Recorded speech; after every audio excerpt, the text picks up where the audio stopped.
regular board meeting to order. Announcement this meeting is Seguin Independent School District has been duly called, and the notice of this meeting is posted in accordance with the Texas Open Meetings Act, Section 551.043 of the Texas Government Code. We do have a quorum tonight.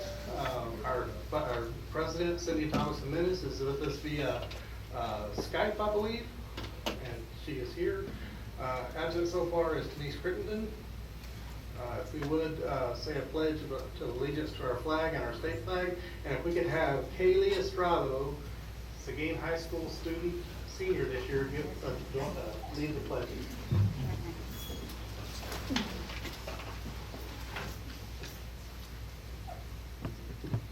I pledge allegiance to the flag of the United States of America and to the republic for which it stands, one nation, under God, indivisible, with liberty and justice for all. And now the Texas Pledge. I honor the Texas flag. I pledge allegiance to the Texas, one state, under God, one and indivisible. Thank you. Thank you, Kaylee.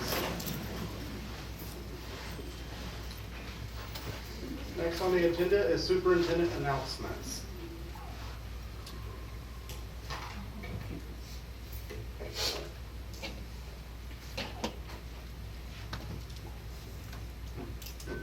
Good evening, Matador Nation.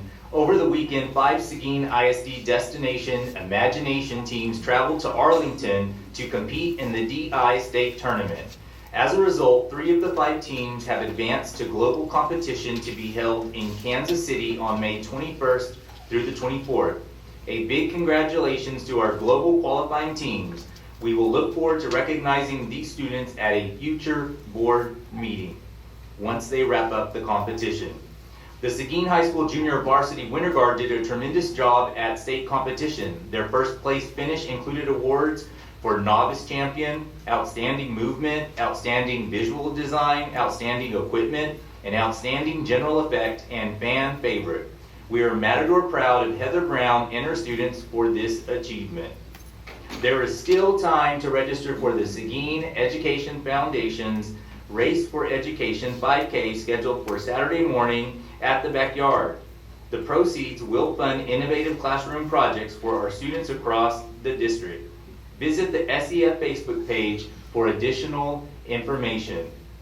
Yesterday evening, we continued our strategic planning process with more than 60 community members, students, and staff at the Strategic Planning Task Force Kickoff. This group is composed of 9 committees that will meet weekly for the next 5 weeks to create an updated strategic plan that we will bring to trustees for consideration in May. I want to thank all from our Seguin community who are volunteering to participate in this very important process.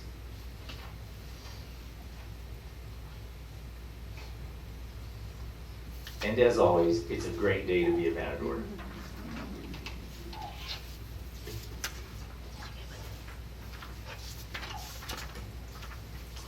We'll start with board member reports. I had an opportunity to, as with Denise and I, we toured the construction at AJB later in March. And then I attended the Seguin Education Foundation Mardi Gras fundraiser. Also attended the Seguin Varsity Color Guard performance of the Color Guard competition that was held in Seguin. I attended the 37th Noche de Gala showcase where SHS Mariachi Matador performed, and it was a fantastic performance. So kudos to them, they did a great job. And I also attended the Seguin JV Color Guard performance at the TECA Championships Galactic Open, held at the SAC over at the high school, and they placed first, so that was wonderful. So proud of what they've accomplished this year. And yesterday I attended the Strategic Planning Task Force Kickoff.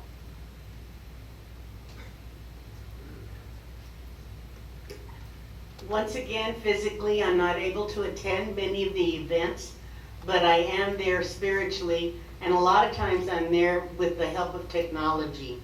So I've been able to watch a lot of the events, for example, the Border Olympics that our Matador track team participated in. I was able to watch it on YouTube TV. I'm an avid reader of all the social media, especially Twitter and Facebook posts by Seguin ISD. And I attempt to respond to each one of their positive posts that they have on. So thank goodness for technology.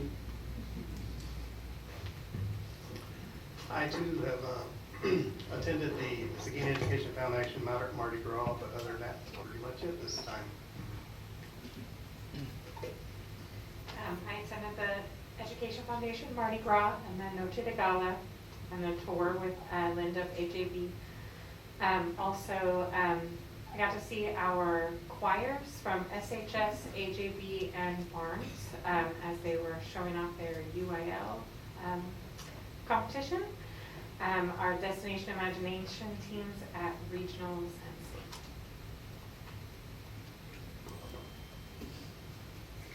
February 16th, I attended the Region 20 grassroots meeting along with the board president, Cindy. We identified 5 main concerns that will be presented for the 88th legislative session for 2023. I also attended the tour of AJB, the construction tour. It's coming along real well. March the 2nd to the 5th, I attended the TASB Governance Camp powered by Student Voices. There was a documentary called Push Outs by Dr. Victor Rios, which focused on grit, generating resilience, to inspire transformation. And I attended a couple of TASB legal and other presentations by students from different districts. On March 12th, I enjoyed the Seguin High School Mariachi performance at the Noche de Gala. That's it. Thank you, Mr. Guerra. The recognition campus presentations tonight, we'll be recognizing Jefferson Elementary, and Mr. Guerra, you're up if you'd like to introduce. This evening, we are Matador proud to learn about programs and initiatives in our schools. Let us welcome Jefferson Elementary Principal Valeria Gunter, who is here to share a presentation about the culture of positivity on her campus.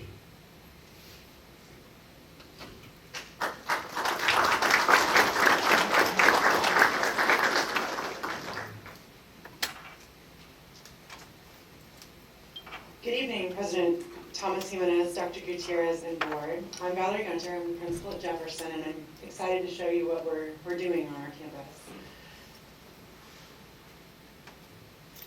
So we're really excited about the renovation that happened. It really opened up the campus. It gave us a fresh new start. We had a lot of new teachers this year. We're new. So we're pretty excited about that. It's been another year of change, but we've rebuilt and kind of transformed the campus. We really focus on campus culture. So we're student focused and data driven. And here's a quick video to show you kind of what you see on Jefferson.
So our mission is read, write, think, and play, making connections every day. And our vision, we are a welcoming, nurturing community that empowers students, families, and staff through collaboration to achieve high levels of learning. We've really focused on trying to bring the community into the school this year. So we'll kind of talk a little bit about how we've been doing that. I'm Tracy Gonzalez. I'm the assistant principal at Jefferson, and I wanted to share with y'all some of the things that we've tried to input into this year. One of the big 5 habits is reinforcement and recognition of staff and students, and so we knew that almost probably 70% of our teachers needed to be recognized on campus if they hadn't been a part of. So every single day we take it to the announcements. We recognize students and also staff members by name, first name if possible. Something else that we do is we have people on our campus, other teachers, special teachers that are supporting our classrooms. So you'll see that they have gift certificates from the PE teacher who saw leadership qualities in an actual PE classroom. We want our kids to recognize our staff members around the campus and know that they do their part, that our staff members can do theirs as well. So you'll see them with our custodians and giving praise back to them. We have a staff shout out board, and we've recently started Team of the Week. We just got a popcorn machine bought by our PTC, so we surprised our teachers on Friday to keep that positive reinforcement going, not with the kiddos, but also with our staff members as well. All right, so we've been working on community partnerships, and Kelly Follis has been extremely instrumental in us, so we're so thankful for her. We did a food drive through communities and schools, and the amount of food that was donated to the community was phenomenal. I know Ms. Seidenberger was delivering turkeys the week of Thanksgiving, just to, I think it was 30 families. It's quite a few, so that was really exciting. And then St. Andrew's Church has donated money as well as school supplies. And then, yeah, Seguin PD has been huge. They've come in and done cookies with cops, and then they did a presentation for our 3rd, 4th, and 5th graders to show them how the police dog training works, and it was really interesting. And then our 5th graders went and sang at Veterans Park on Veterans Day. And then, yeah, we have several other community partners coming up that are going to be donating picnic tables for the middle area, the courtyard area. I'll speak on family involvement. Something that our teachers have been amazed with is what our community will come together to do to support them.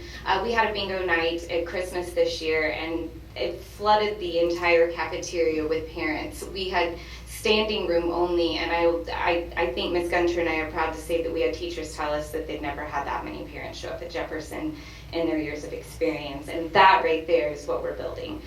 So really proud of our parents and making connections. Ms. Gunter makes sure to tell myself and all the staff, when you're outside, when you're at duty, you talk to them, you say hello. We have touch points on our campus to make sure that our kids and our staff members know that somebody's there for them.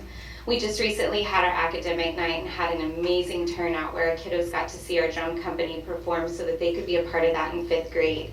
We had our library open. Our CIS, our counselor in schools representative, was able to bring a New Braunfels food drive, the food bank, as well as ACE. The public library came in, and so they got to see that support from the community to support Jefferson. All right, and ACE has become huge on our campus. We have 88 students currently involved, so there's only 12 spots left, and they're filling fast.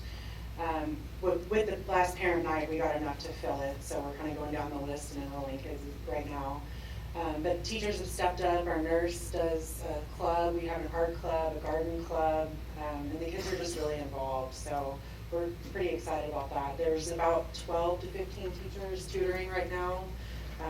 3rd, 4th, and 5th grade students, so we're really excited about that, and it's instructionally, it's like the whole campus has come together to support ACE. Our next slide is on our counseling program as well as our counselor in schools. Jefferson is one of the 2 elementary campuses along with Potlam that gets to have this benefit, and it's so needed for our kiddos. The great thing about it is Miss Lindsay, who is our, she's a licensed social worker, works hand in hand with our counselor on our campus. Several of our students have trauma in their past, and so this year we thought it was really important to bring to the forefront a trauma-informed lesson from our counselor to talk about how we talk with kiddos in an environment where they may not thrive if we don't understand where they're coming from. And so they've worked really hard together. You'll see Ms. Salazar. She doesn't just spearhead counseling for kids, she works with our teachers too, because our teachers are counselors in the classroom. Miss Lindsay was able, she's constantly reaching out. She got people to donate ornaments for our students this year to decorate that they'd never done before. And next year she's planning on trying to get some Christmas trees together to celebrate families who don't have those. But we also work with kids in buddying systems. So it's also those kiddos who have really been a leader on campus to partner up, and she recently started buddying, reading with those kiddos outside in our courtyard. So when we have those picnic tables, it's really gonna thrive. Just really, really lucky to have both of them on our campus to help support our kids and understand our families and our teachers as well. All right, well, we want to thank you guys for supporting us. We'd love to have you guys come to the campus and visit and see the good things that are going on at Jefferson. And I want to give a special shout out to Miss Gonzalez. It is her birthday today. So. 26. So thank y'all. Thank you to you, your leadership team, and the team at Jefferson for everything that you're doing. To have a PTC again is a big deal, and they're doing amazing things for your campus. And to see the number of students who are participating in ACE really makes me proud, and I'm confident that your efforts, your teachers' efforts in combination with ACE is going to have a tremendous impact on the students that you all serve. Thank you all. Thank you.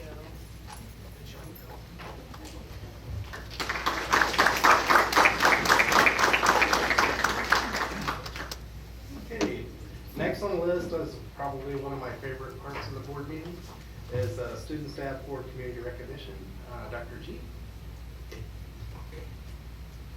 This evening, we are honored to recognize two of our Seguin High School students who excelled at the State Leadership Conference held March 2nd through the 5th in Fort Worth. We are proud of Christian Bertling for earning second place national qualifier in Java programming.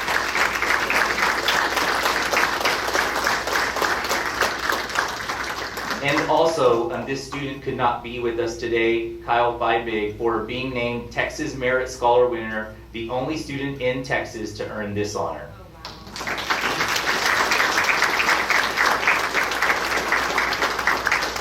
These two students will represent Seguin High School at the BPA National Leadership Conference in Dallas, May 4th through the 8th. Our Seguin High School BPA program is made possible thanks to our dedicated business education teacher, Diana Weber, who also serves as the Texas BPA State Advisor. Other advisors include teacher Sharon Booth and Tim Gantu.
Again, congratulations to these two BPA students.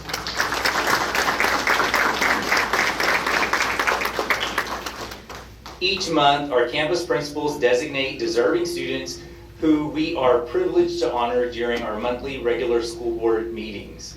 3 of those outstanding students are with us tonight. Please come forward when I call your name, or as I call your name. We're going to start with a student from Jefferson. Ariana Palacios is a 3rd grade student at Jefferson Elementary School, and her teacher is Miss Cunningham. Not only is she respectful and responsible, she is the first one willing to help out in any situation. One example of her kindness is the following. Her mother gave her money to spend at the Jefferson book fair. She shopped and spent what she wanted to spend and tried to return the rest of her money to her mother that afternoon. Her mother told her that the money was hers to spend as she wished. That evening, her family went to Walmart on a shopping expedition. Ariana saw a homeless man and asked her mother if she could help him out by giving him the remainder of her book fair money. Ariana's teachers never have to ask her to help out. She jumps at the chance whenever she can. The parents of this all-A honor roll student are Elizabeth Morales and Miguel Palacios. Congratulations, Ariana. Unfortunately, Ariana could not be with us today. Her principal will deliver her recognition gifts. Our next student comes from Breezy Meister Middle School. Giovanni Campus is an 8th grade student at Breezy Meister Middle School. He consistently exhibits a positive attitude and a strong work ethic to improve his performance in the classroom. His band director, Louis Blankart, notes that he can think of no other student more deserving of the award, considering that Giovanni embodies the growth mindset in the face of adversity. His math teacher, Leo Molina, states that Giovanni is one of the most talented and hardest working students that he has had the honor to have taught. He is an excellent role model for the rest of the school and community. Science teacher Kelly Lanford adds that Giovanni is talented in music, arts, and athletics, and she looks forward to seeing where he goes and what he achieves in the future. Giovanni's mother is Samantha Martinez. Congratulations to Giovanni.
Our next student comes from Seguin High School. Kaylee Estrada is an exceptional Seguin High School 12th grader who maintains active memberships in several campus organizations.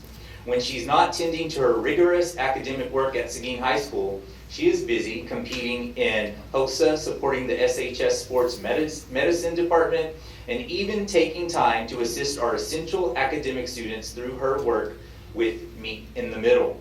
Kaylee has even found the time to represent Seguin High School in the Seguin ISD Strategic Planning Committee and the Superintendent Student Advisory Council. All at Seguin High School agree that Kaylee makes every day a great day to be a Matador. Kaylee's parents are Steve and Tiffany Johnson Estrada. Congratulations to Kaylee.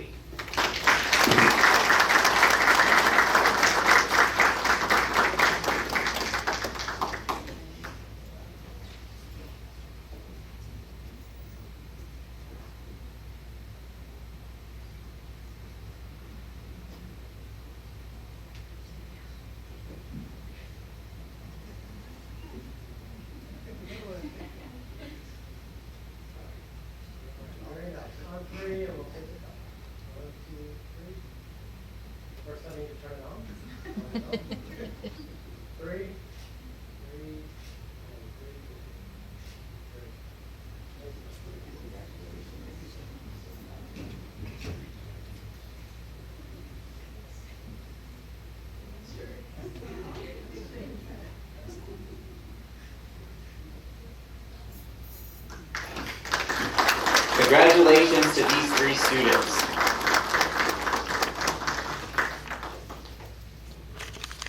And now for the Superintendent's Monthly Apple Award.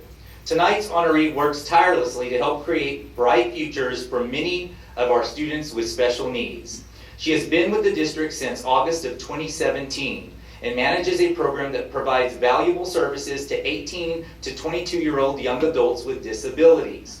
The Seguin Works Transition Program helps prepare these individuals for life beyond high school through vocational and job training, working within their community, independent living, and giving back to the community.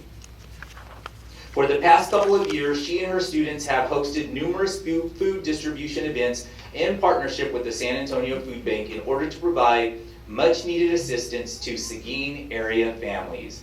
As a result, she has seen a marked increase in the levels of independence, self-determination, and self-advocacy within her students. Let's have a hand for our March Apple Award winner, Seguin High School transition teacher, Terry Hartman.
Next on the agenda is audience with the board. The Seguin ISD Board of Trustees designates a time for audience participation at the beginning of each meeting to hear persons who desire to make comments in accordance with board policy BED local. Those wishing to speak shall sign up before the meeting begins, stating the concern or noting the agenda item they wish to address. Audience participation is limited to 5 minutes. The board shall not deliberate any subject that is not on the posted agenda. No one has signed up tonight, so we'll move on to the next agenda item. Reports and information items. Andrea, strategic priority and initiative report. Guarantee viable curriculum.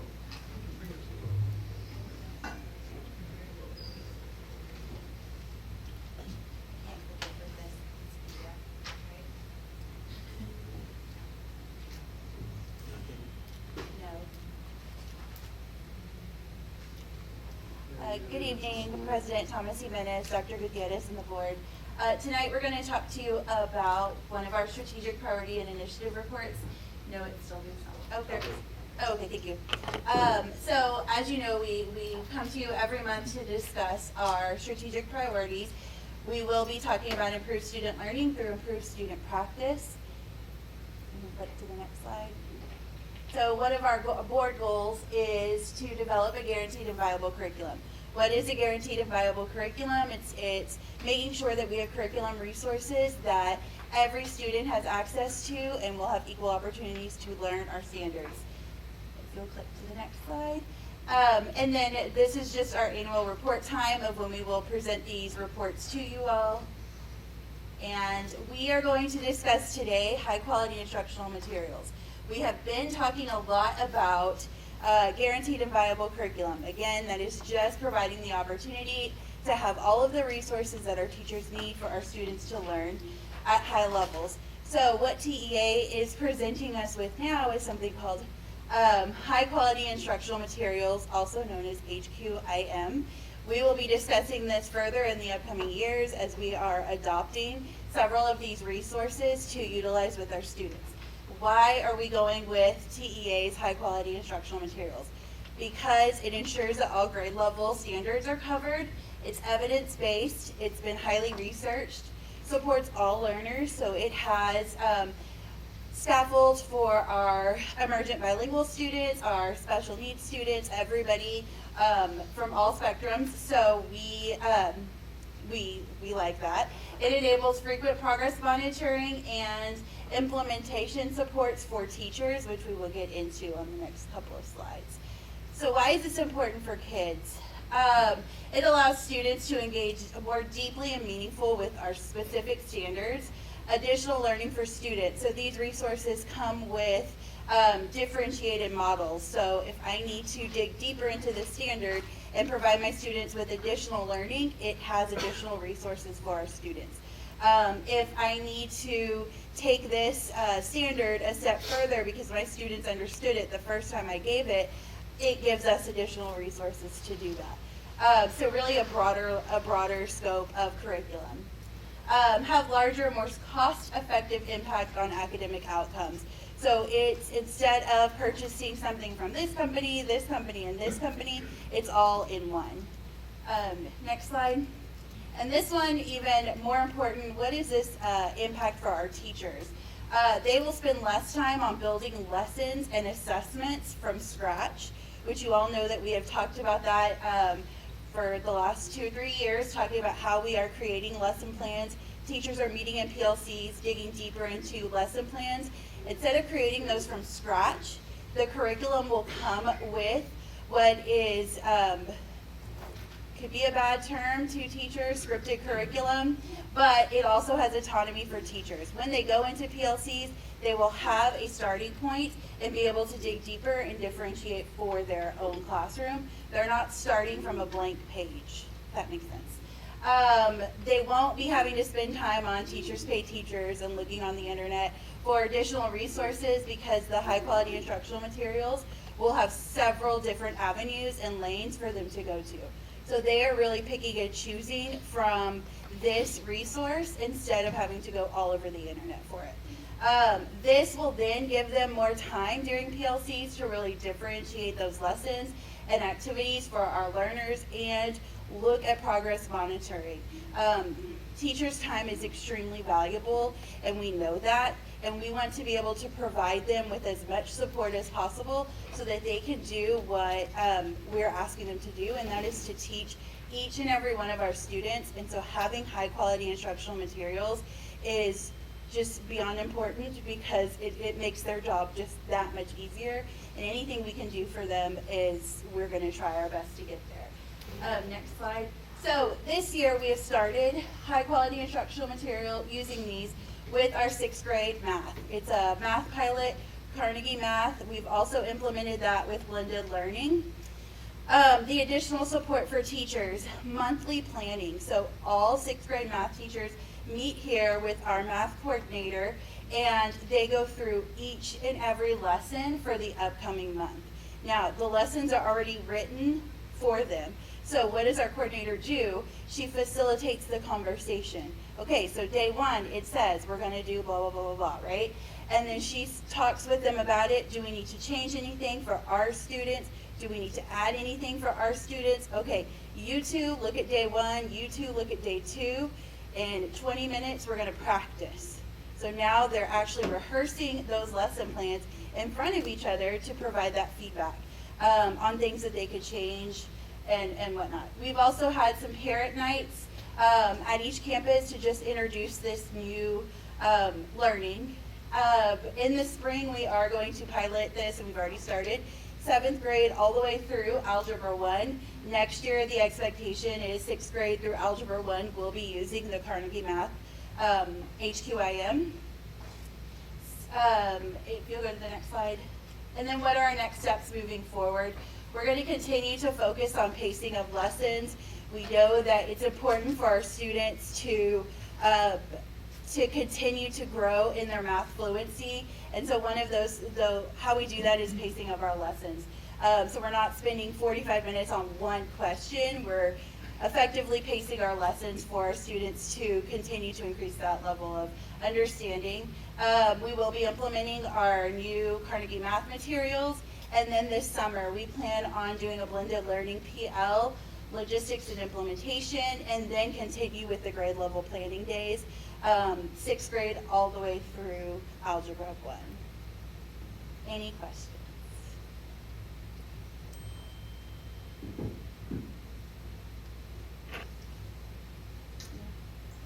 No questions from the board? Thank you, Ms. Armino, appreciate you.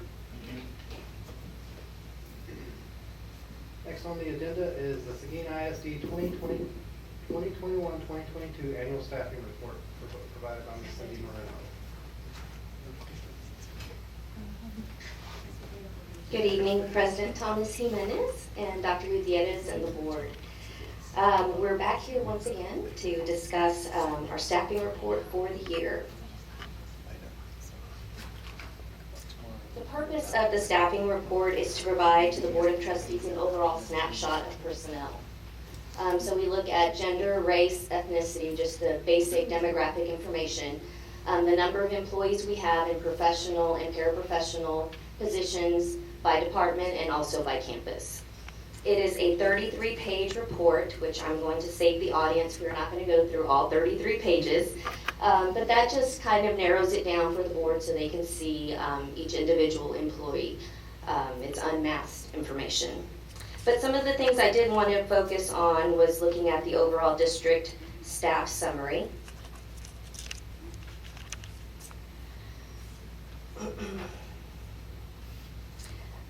You can see as you go through each one of the pages that there's a little bit of difference from last year.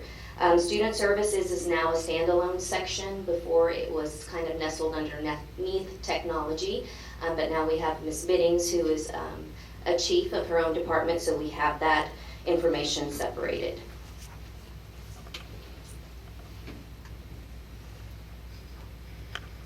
Okay, you can go to the next slide.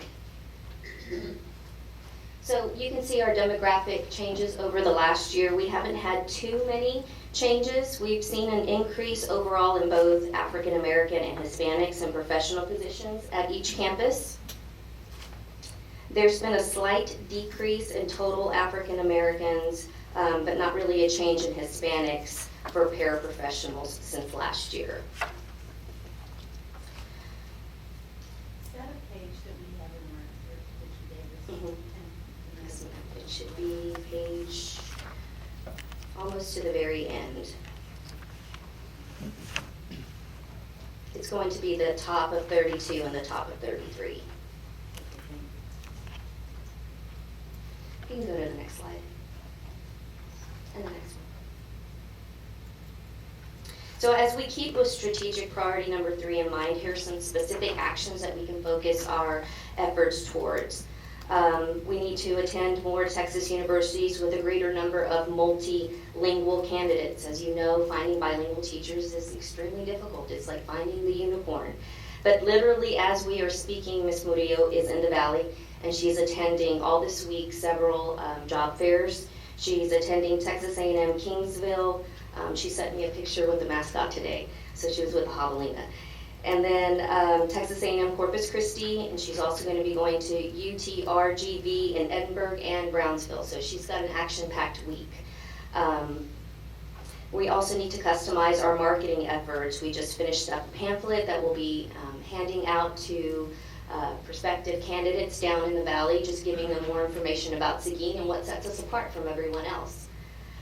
This information that was given to you in totality will be given to our campus principals so that as they start to plan with their recruitment efforts, they have a clear picture of who is on their campus and what changes need to be made. This year, more than ever before, recruitment has always been really important, but we really need to focus on retention. We do a great job of getting people in the door. We want to do an even better job of keeping them.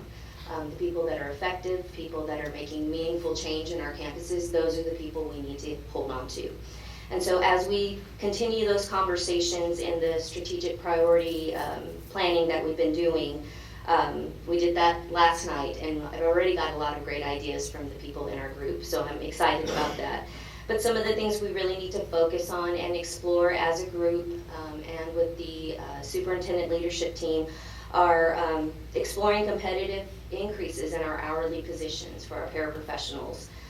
Look at critical need areas like our maintenance, transportation, special education, paraprofessional positions that are extremely hard to staff. Look at having competitive wages for those positions. And also explore retention incentives for returning teachers. So all of this is going to take a lot of research on our part and a lot of creative planning, but I know we all on the super and leadership team are up for the challenge. We want to keep and retain the best. So our continued action steps. We know that teachers are going to stick around where they feel supported. So we need to spend a lot of time, and Ms. Murillo, who's now part of HR, we've been discussing ways to improve the mentorship programs that we have, ways to really deploy central office personnel who've had campus experience to get into those campuses. We've done a lot of that this year under the direction of Dr. Gutierrez, and we can see the fruits of the labor that we've been investing in those campuses. Also, new administrator support. Becoming a new principal is a very difficult position, and we all know that, and so we need to support those new administrators in those roles. Also, of course, staff recognition. We couldn't do it without the people in the trenches, so we want to make sure that we are recognizing these departments, teachers, and also administrators. We can't forget about our administrators. So with all of that in mind, are there any questions? I'd like to applaud your efforts to recruit the minority, especially the bilingual. I know it's tough, and you are doing a great job of it, but is there, we looked outside of Texas, as far as like New Mexico or Arizona and things like that? Yes, sir. That's the next step. Because we have lots of people moving into there, especially from California. Absolutely. And they can live here cheaper than they can in California, for sure. So, Sure. well, thank you for all you do. Thank you, sir. Appreciate that. I have a question real quick. Yes, ma'am. Can you hear me? Yes, ma'am. Okay. You mentioned going to universities to recruit and so on. How do we approach teachers or administrators in other districts? How do we get their attention? I keep hearing some of the districts nearby are cutting out like their dual language program and things like that, and I think, well, maybe we can pick up those teachers if they really love doing that kind of work and they'd be interested in coming to Seguin. So I'm just Absolutely. curious. So networking is a huge part of that, and so when we're sending our teachers out to professional development, that's a really big, important piece. And when they can say great things about the support that we're providing here in Seguin, we're hoping to steal, and we've done a lot of stealing, and I have no problem doing that. Another way that we can do that is social media, by highlighting the work that we're doing. And Seguin is now being recognized as a school district that is effectively implementing dual language. And so we are able to recruit experienced teachers from other school districts who have a desire to work in our dual language program. And in fact, Ms. Murillo had even shared a text several occasions today where people who are not in the area mentioned things that are happening in Seguin. So a big part of it is not only that network in person, but that network via social media, where we have an opportunity to showcase the work that we're doing, our facilities, our culture, and so much more. Right, thank you. And I think we all need to share those posts when we see them pop up on our feed. Yes, ma'am. Just a little reminder there. Thank you, Ms. Moreno. Thank you. I just had a quick Yes, sir. question, Yes, sir. or rather comment. I'm sure it looks like the district is headed in the right direction of the action step that you guys are taking, so I was glad to hear the teacher retention and also the staff, the remaining staff at this. Like you said, there is this, we're in a challenging environment, especially what we've been through the last 2 years. So glad to hear that. Thank you. Thank you.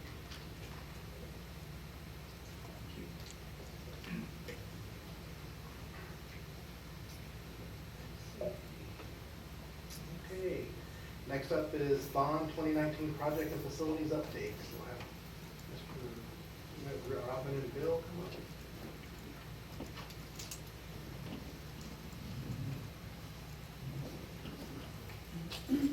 Vice President Jenkins, Dr. Gutierrez, the board. Tonight we're going to get an update on the HAV project that's ongoing. Very exciting, some good pictures, a lot of good progress, and it's going to be great for students to be able to enjoy a good part of that building being brand new here in the fall with a full, actually 2 wings and a cafeteria all ready to go for them. So it's going to be great while we finish the rest. And then we'll also discuss, while we're still in the design phase for a baseball softball complex that the board approved, that project design and construction documents several months ago, and we've met and with coaches and staff and folks to talk through all those and really put together a project that will be very, very proud athletic facility for Seguin, for the kids, and it's been a long time coming. So I'd like to introduce Robin Popa from Fluger Architects, and she's going to start and go over the projects, and then we'll be available. Myself, Mr. Pizzania are all here to answer questions about either project.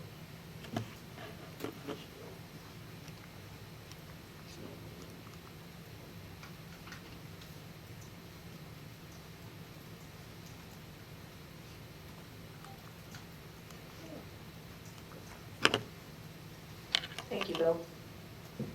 President Thomas Jimenez, Vice President Jenkins, board members, Dr. Gutierrez, senior staff, and honored guests. Thank you for having us back again. We're delighted to be back and sharing the latest updates on HAB, as well as our forward movement on a new baseball and softball complex for Seguin ISD. As mentioned, those are the 2 primary talking points that we will be discussing tonight, and we are going to start with an update on the 2019 bond project over at AJ Briesemeister Middle School. So just as a brief recap, I know y'all probably are very familiar with this after I've been presenting it probably 10 times now, but just as a quick reminder, we are doing several select additions throughout the existing campus, but really keeping a majority of the existing building intact and making a very deliberate effort in renovation of that existing campus. We did believe that after doing some assessments of it, that there was still life left in the building, and it just made the best sense as far as being financial stewards and responsible stewards of taxpayer money to renovate where possible rather than demolish and build new. So what we're going to be talking about today, as you may remember from a previous presentation, the area in orange is portions of the project that were completed and turned over at the end of last summer. So the majority of that was the locker rooms, the updates and refreshing of the gymnasiums, as well as some of the inner workings of the main campus, like the drama classroom, the central restrooms, and what will eventually be the tech shop, which I believe is currently being used as an intermediate art lab. The area that's in the red highlight right now are the areas that are currently under construction, and those are the areas that, as Bill mentioned, will be doing a slight staggered turnover over the course of the next several months. So while I would like to think that this project has been unaffected by the challenges in the construction industry, unfortunately that is not the case. We are experiencing a slight adjustment to the anticipated turnover schedule of these areas. Nothing significant or detrimental, about a month is what we're looking at. So what we call segment D, which is really going to be Also, what we've been calling the 7th grade house. Obviously, whenever it's fully complete and occupied, campus administration can choose how they want to align their grades in the facility.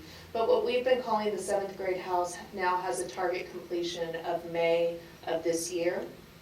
And with that, the segment F, which also we've been calling the 8th grade house, and the cafeteria and kitchen are now slated to be completed and turned over in time for the start of the 22-23 school year, so in August of this year.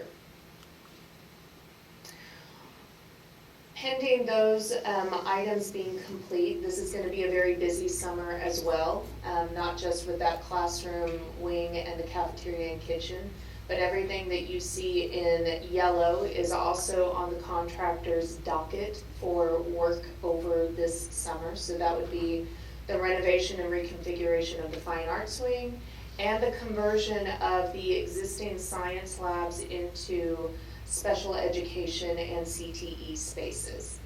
That would leave the balance of the work in the campus, as highlighted in the pink areas, to be worked on after those areas have been turned over.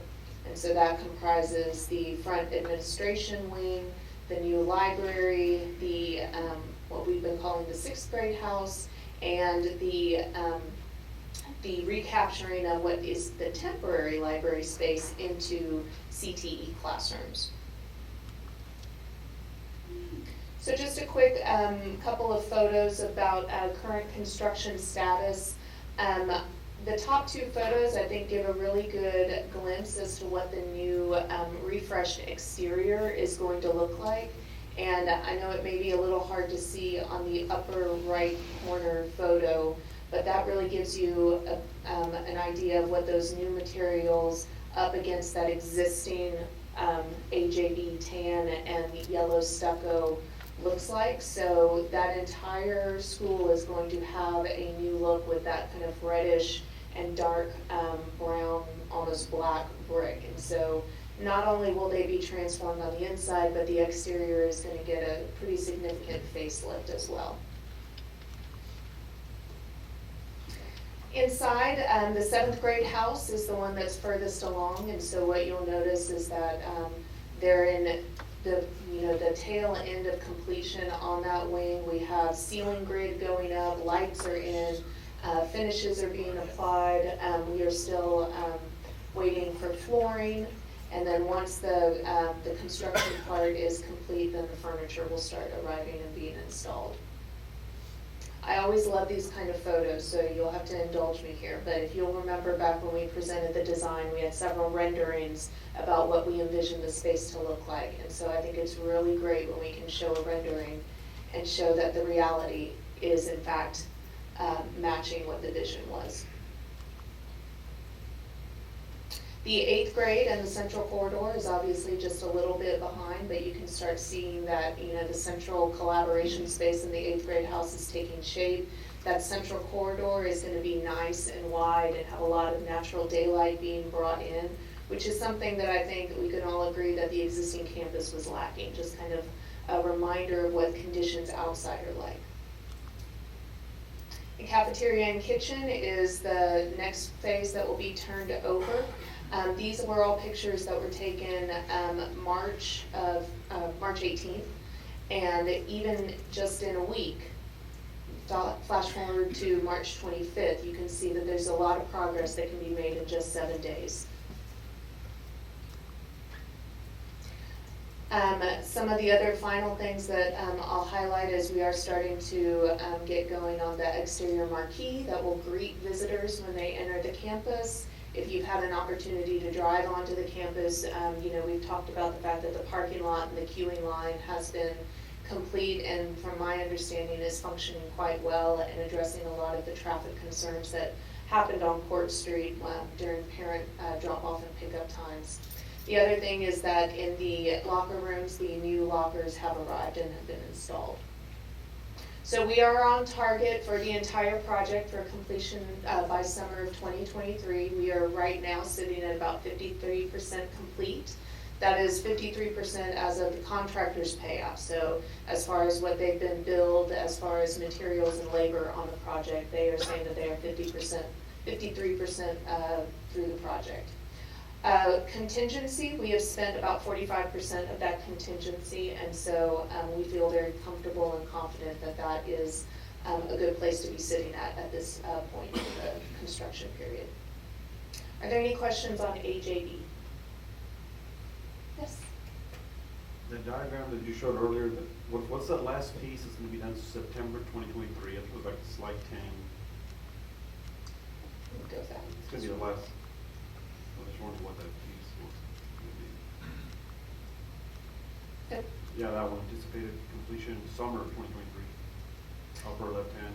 The upper left, the pink bar. So those are going to be 4 CTE classrooms, like maker spaces, but part of the reason that we've been able to do the larger pink block in one construction phase is the campus and the district's agreement to temporarily rehouse the library. So we've moved the library from its current location, which is right here. I know some of y'all can't see what I'm pointing at, but the library sits right here currently. We've kind of taken over those 4 classrooms and created a temporary library space, which then allows the contractor to take over this entire phase and really kind of expedite their construction efforts. So once the new library is finished, which is right here, we'll be able to move them into their new home, and then those 4 classrooms will get reconfigured into the 4 CTE classrooms. So it'll be summer, but before school starts in May. Thanks. You're welcome. Any other questions? All right. So with the rest of the presentation, we're going to highlight the progress that's been made on the baseball and softball complex. As Bill mentioned, a couple of months ago, y'all approved the design effort for a baseball and softball complex, and so we are here to give an update. So we're really excited about this project. This seems just the natural conclusion to already a significant improvement that was made for the Seguin athletic components as an extension of what's been done with the stadium and the shot put and discus areas. And so what you will notice is that the way that the fields are currently configured, you have a practice baseball and a softball field that are both facing the same direction. We have had several meetings with Seguin ISD staff, with the athletic department and the coaching, and even with the boosters. And so we have talked a lot about field configuration, both in relationship to sunlight, and the angles of the sun, but also as they relate to each other, and then the kind of shared facilities that they're going to be both utilizing. And so what we are proposing is that the 2 fields would stay in basically their same location, and we would be rotating the baseball field so that we can better maximize the efficiency of those 2 fields and those 2 programs, sharing some of those combined support facilities. So baseball field on the left with its support spaces and elements surrounding it, and then the softball field on the right, and then highlighted in the red dash are a couple of those shared spaces, and I'll go into an enlarged plan of each of these in just a minute. So starting first with the common spaces, working from the top down, at the very top is what we are going to, it's that existing storage building that's out there right now. We are going to fix it up and turn it into a grounds equipment and also shared storage for the booster club. Then coming down the plaza that is in between the fields, we have affectionately nicknamed Matador Plaza for now, but there are the 3 diamonds that you see in the middle. Those are those 3 trees that are right there along the back of the softball field. So we are being cognizant of those existing elements and working around them. We have the baseball bleachers obviously next to their field, the softball bleachers next to them. The concession and restroom building is very reminiscent of the concession and restroom buildings that you see at the stadiums. It's a very efficient design. So concession on one side with windows to service patrons, and then the restroom entries on the other side to really kind of do a little bit of crowd control as much as possible. And then there's a single building in the middle that'll be the ticketing and entry point for the complex. It will have 2 windows, so you can have 2 lines, but it'll be one building. Again, just trying to be very efficient with the building footprint that we're putting here, but making sure that we make things as efficient as possible. An enlargement of that, what you'll see is that the concessions are kind of in that upper left corner of the building, and it extends down to have an entry point outside of the secured perimeter. That will make it easier for deliveries of materials and food and supplies. The building will also have an electrical room and an IDF as needed, as well as a custodial closet. The men's restroom has 9 fixtures in it, and the women's restroom has 17 fixtures. And I remember everybody's shock and awe when we talked about the number of fixtures over at the stadium. So this is not nearly as many, but it is quite a few. And then, like I mentioned, the ticket and entry booth is a single building with multiple windows to allow for multiple queuing lines. And then 2 main gates to enter the complex itself. As far as the components that are specific to the baseball, we have the visitors dugout on the planned north side. We have bleachers that are designed to seat 750 spectators, the home dugout on the planned south side, and a dedicated batting cage for that team. Softball components are very similar. Planned north for them has the batting cages, home dugout being on the planned north side. Their bleachers are designed to seat 600. Visitors dugout on the planned south side, and as I mentioned, the existing trees being adjacent to that field. So just some visual representations of what we imagine this complex will look like. Skipped ahead quite a few.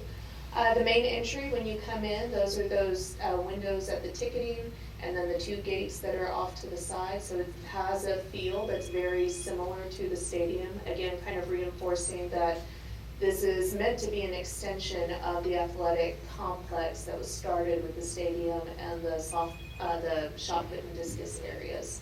And so really making sure that, aesthetically they all blend and feel very tied and connected to each other.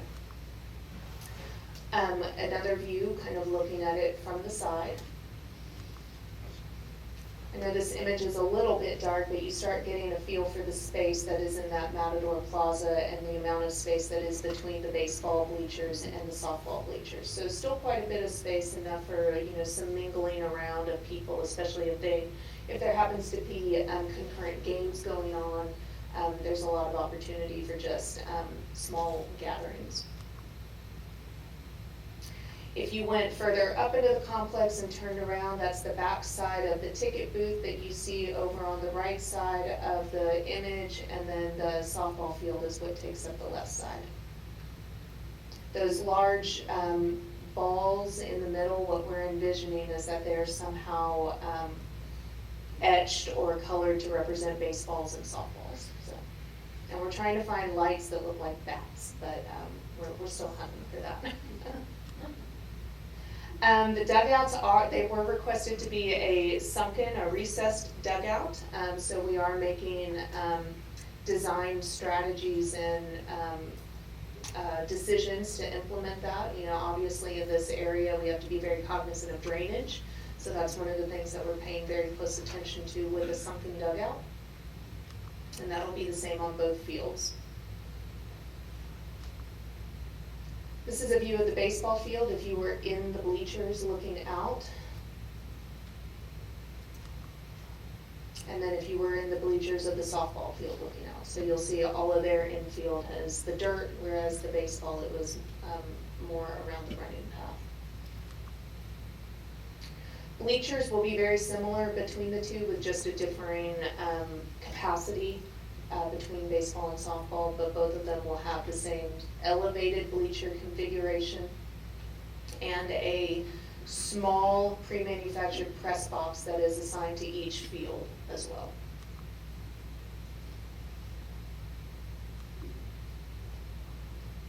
Again, the image is a little dark, but that's the idea about the press box at the baseball field. So you can see they're not going to be very large. We are intentionally trying to keep them very small in order to, limit our requirements as far as accessibility, like elevators and things like that. So we purposely have to keep the footprint smaller than what you may see at other complexes. The softball field press box. Just an image of the interior of the batting cages. They will be fully enclosed with garage doors, allowing them to open up. And with that, I will take any questions.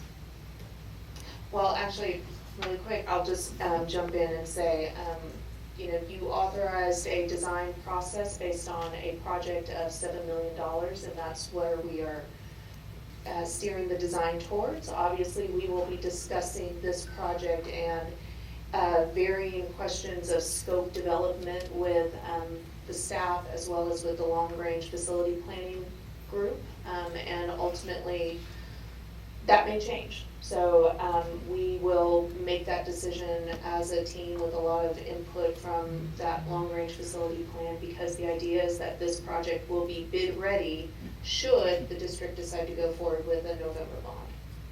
That's not to say that that bond has to happen, but the drawings will be ready as soon as that. Quick question about the capacity of 600. Is that both baseball and softball? It's 600 for the softball and 750 for baseball.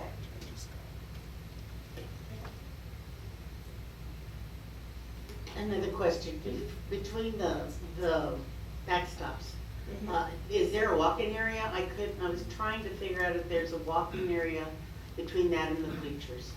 There's a little bit of a public walking area. Right, okay. Yeah. Inside the dugouts, was there some storage there?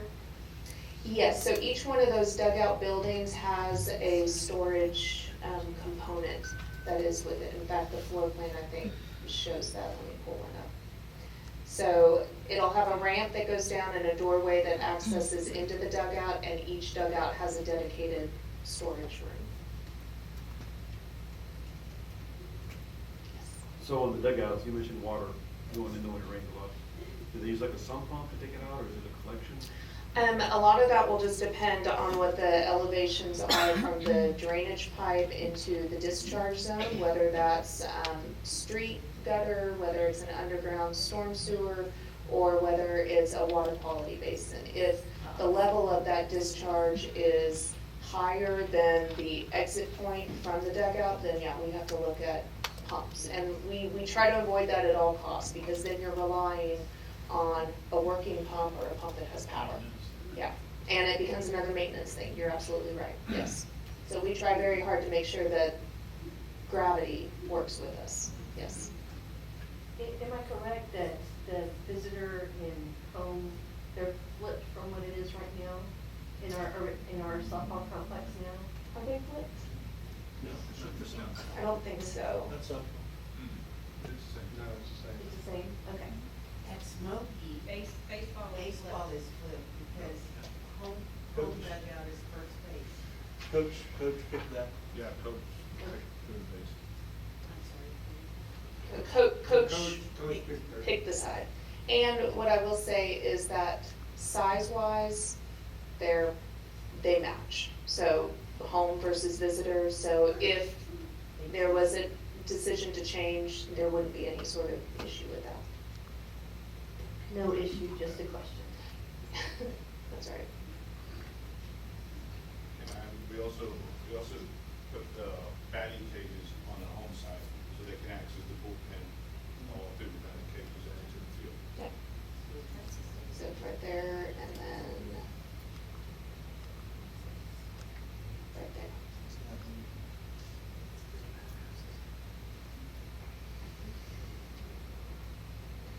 Other questions?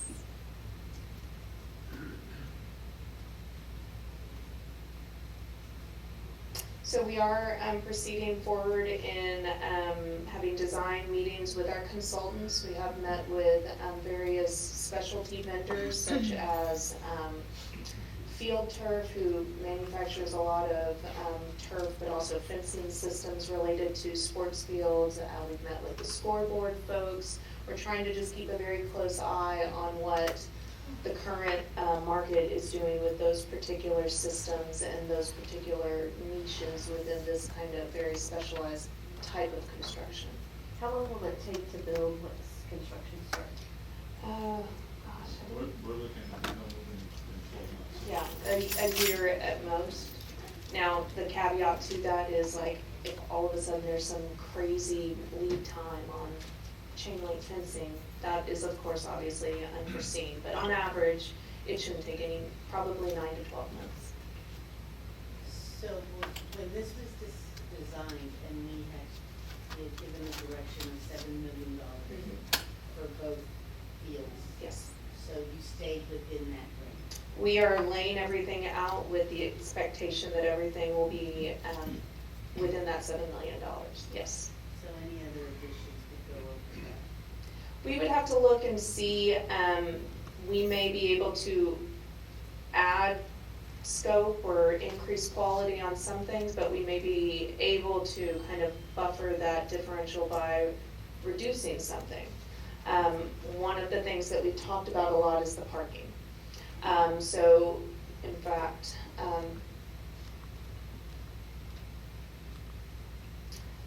this area right over here is kind of used as parking unofficially. We need to have some more discussions with our civil engineer and with the city about, and get to an agreement on the amount of impervious cover that the entire complex has, because that's gonna dictate whether or not even putting a parking lot there is feasible with or without altering the water quality basin that's there on site. If we have to modify it, obviously that becomes something that costs more money. And so we kind of have to weigh all of those considerations and make a determination what makes the most sense as far as like doing today versus something that might be able to be incorporated at a later point. But also keeping in mind that the price won't go up. That's the other thing. That's kind of there's all these balls in the air that we're gonna have to juggle and just as a team, and that's why I think having all of these meetings, and everybody's been very willing to come to the table with an open mind and willing to talk through the issues. So I think that's been really beneficial for the project, but it's going to be even more crucial moving forward too. So. I assume there's netting. Yes. Fall retrieval. Yes, there is netting around, I think some of those imagery showed it. So you can see kind of the higher net right behind the backstop to kind of help protect the spectators. Is there any netting over the plaza? We don't have a netting that is covering the plaza as of right now. And there's no cover over the fields? No cover over the fields, correct. So the nets for the baseball field are 50 foot tall, and the softball field is 40 foot tall, so it's much higher than what y'all have right now.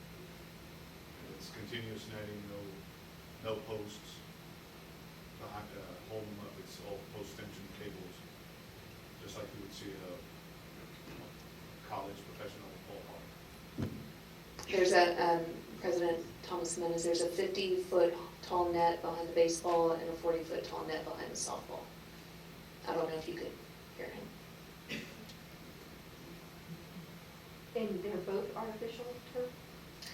Or That is the direction that we're moving towards, yes.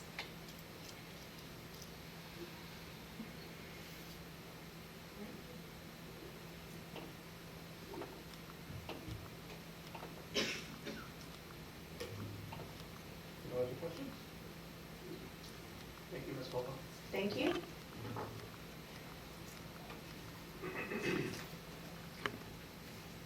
Next on the agenda is item number 5, closed session. The board will adjourn into closed session pursuant to the following sections of the Texas Open Meetings Act. Pursuant to Texas Government Code Section 55.071, 55.074, 551.129, consultation with legal counsel, including possible telephone consultation with legal counsel as necessary to address legal concerns, implications, and answer any questions regarding posted agenda items. Pursuant to Texas Government Code Section 55107, discuss personnel matters including appointment, employment, evaluation, reassignment, duties, discipline, or dismissal of an employee. Discussion regarding academic dean at Jefferson Elementary. Discussion regarding principal at Minor Elementary. And then pursuant to Texas Code Section 551072, discuss the sale, purchase, and exchange, lease, or value of real property. We will. You want to take a 5-minute break? We will take a 10-minute break, and we will go into closed session at 7:55.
Okay, we're going to reconvene to open meeting at this time. The board will take appropriate action on items as necessary as discussed in closed session.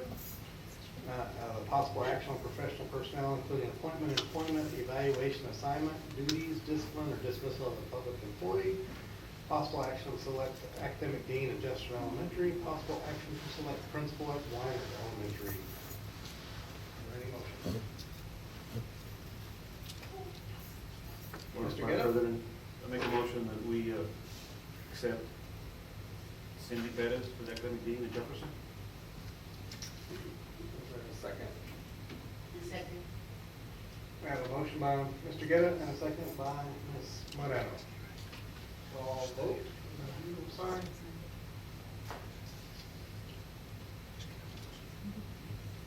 It's unanimous. It's 7. Any against? Yes. That was the delay. Yeah. Okay. And on the second possible action, do we have a motion? I move that we take action on selecting a principal at Weiner Elementary as discussed in closed session. Ms. Crittenden has made the motion and it is seconded by Ms. Duncan. Is there any discussion? Any, want to vote on the usual sign? Raise your. It passes unanimously. 7-0. Any against? So Dr. Gutierrez? And I'd like to, it's my honor and privilege to recognize our new principal for Weinert Elementary, Tiffany Way, who is here with her family this evening. Ms. Way, if you would like to come forward just to share a few words. Ms. Way is currently serving as the interim principal at Weinert Elementary and has been serving in that capacity since December. She has previously served as assistant principal at Vogel Elementary, and prior to that, prior to coming to Seguin ISD, she served in various capacities as an administrator, and we are just very thrilled to have her now as the permanent principal at Weinert Elementary. Thank you. Board, Dr. Gutierrez, thank you so much for this opportunity. The transition, I have had so much support, and I am looking forward to that continued support and to growing our students at Weinert. It is a wonderful community, and I am so excited to be a part of it. So thank you so much. I appreciate it.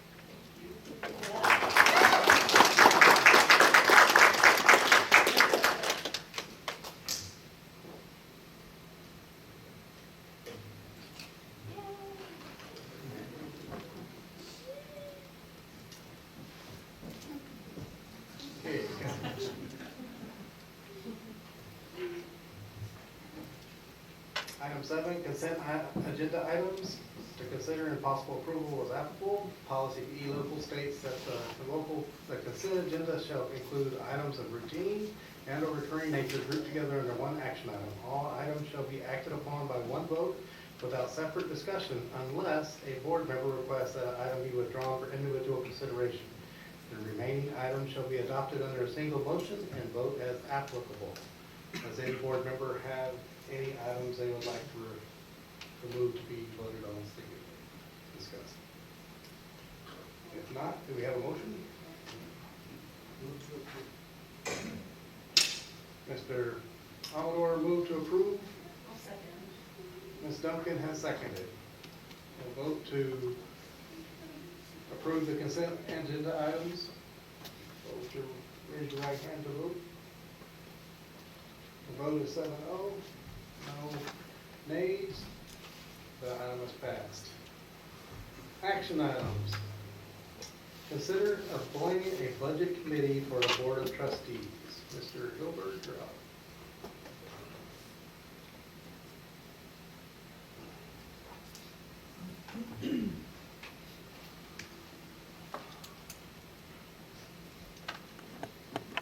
Yes, President Jimenez, Dr. Gutierrez, members of the board, as you know, each year a budget committee is selected, and in the last couple of years that's been quite a challenge because of the unique operations.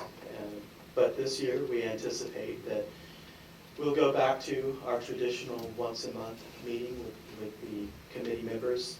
And perhaps you should also know that we're expecting this year to do a little bit more in terms of budget workshops. Yet to be determined. We'll leave that up to the committee to decide. But just to assure you that there'll be a little bit more information being provided this year, trying to catch us up for a couple of years of a little bit less information than what we might be accustomed to. Just to remind you that last year the members of the committee were Trustees Crittenden, Jenkins, and Moreno. Those were last year's members. Okay, can y'all hear me? Yes, ma'am. Okay, I'd like to make a motion to reappoint Trustees Crittenden, Jenkins, and Moreno to the Budget Committee. I will second the motion.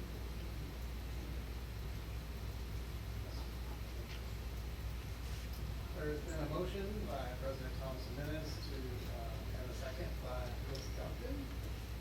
Is there any discussion? If not, let's vote. Are you just fine? 7, the motion passes. No need to vote against it. And adoption of resolution assignment of fund balance. Mr. Gilbert, you're up again. Yes, sir. And so what we have here are a couple of items that we need to, or that we are seeking your approval for. One of them you saw today. The design services are coming in a little bit higher. Has to do with the scope of work, project being a little bit more costly than what was originally anticipated. Not a lot, not outside of what we might have projected at the time, but certainly in light of the times, we need those additional dollars to be set aside to finish off that design. And then the balance of that, again, associated with the times we're living in, the costs of things are just a lot higher than they were when originally assigned. And so those uniform costs have gone up. We're asking for those funds to be assigned as well.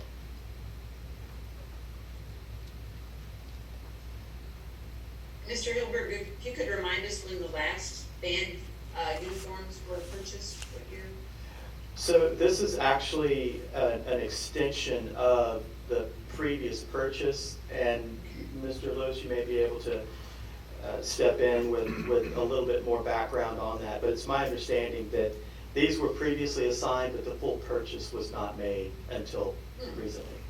So yeah, we all approved the budget, but the cost went up from before very little order. We did some adjusting, but these uniforms have been worn for 9 years.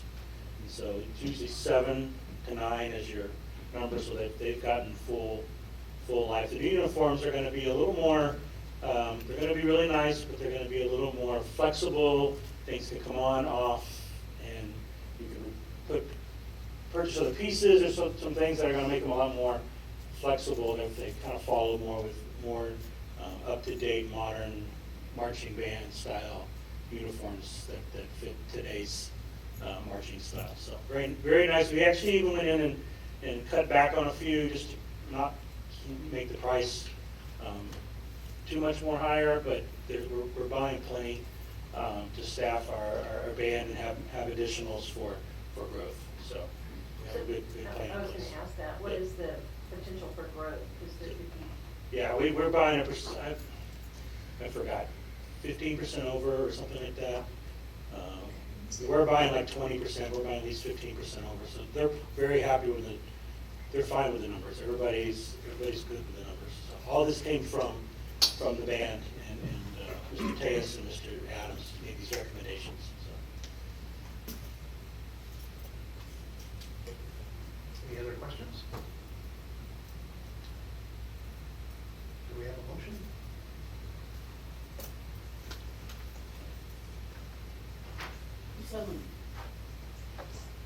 Ms. Moreno has moved and seconded by Mr. Guerra. Let's have a vote. Raise your right hand.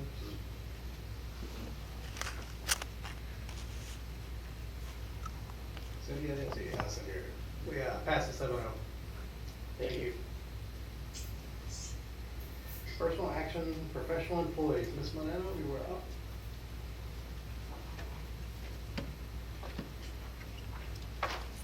Thank you. We have 2 professional hires. Mr. Dominique Johnson, who's going to be our new defensive coordinator. He's a former colleague of Coach Daly, so Daly is extremely excited to have him join the team.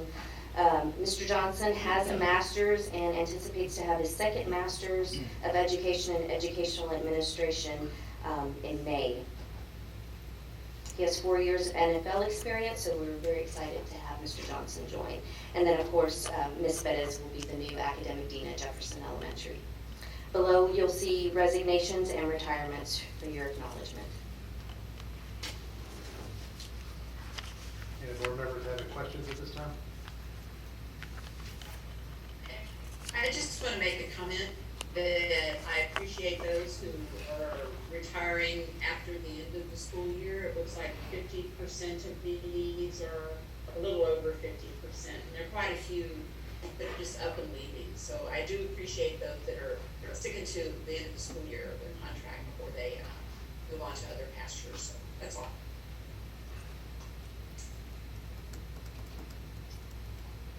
Any other questions? If not, do I have a motion to adopt personal action professional employees? Ms. Duncan has approved and seconded by Mr. Amador. We vote. Raise your right hand.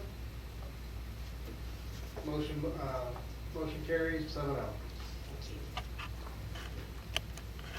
Up next is consideration approval resolution for Texas Association of, nope, did I get the wrong one? Oh. Ms. Moreno, you're up again, I'm sorry. I got ahead of myself. Discussion of possible action grant superintendent hiring authority for certified personnel during recruiting season. Sorry about that, Ms. Moreno.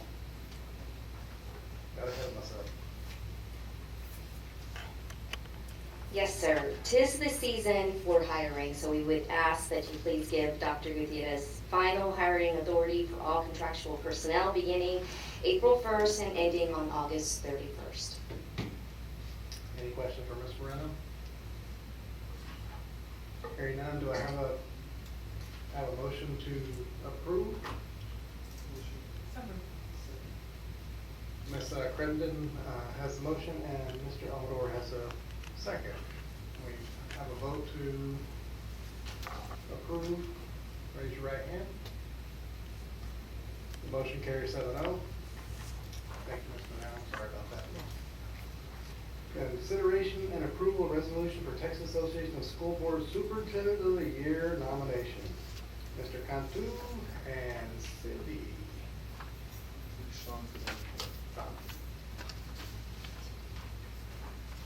Good evening, President Thomas Jimenez, Vice President Jenkins, Dr. Gutierrez, and trustees. I'll answer any questions that you might have regarding this agenda item, or provide any explanation as needed.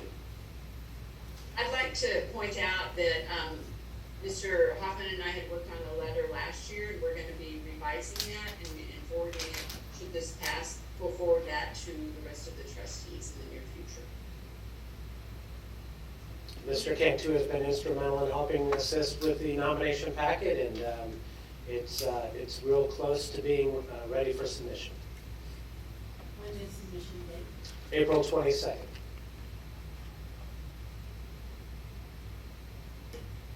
Any other questions? I'd like to make a motion to approve. Thank you, Ms. Thomas Jimenez. Seconded by Ms. Moreno. We vote the usual sign. Raise your right hand. The motion passes 7-0. Board of Trustees, I just want to thank you for this vote of confidence in nominating me for the second year in a row. It didn't advance last year, unfortunately, but it just simply being nominated by your Board of Trustees is an honor, and for that I am very thankful for it. Thank you all. Nancy, in the packet for signatures, does every board member have to sign? No, I can do that as long as you guys sign. Okay. And any board comments or requests?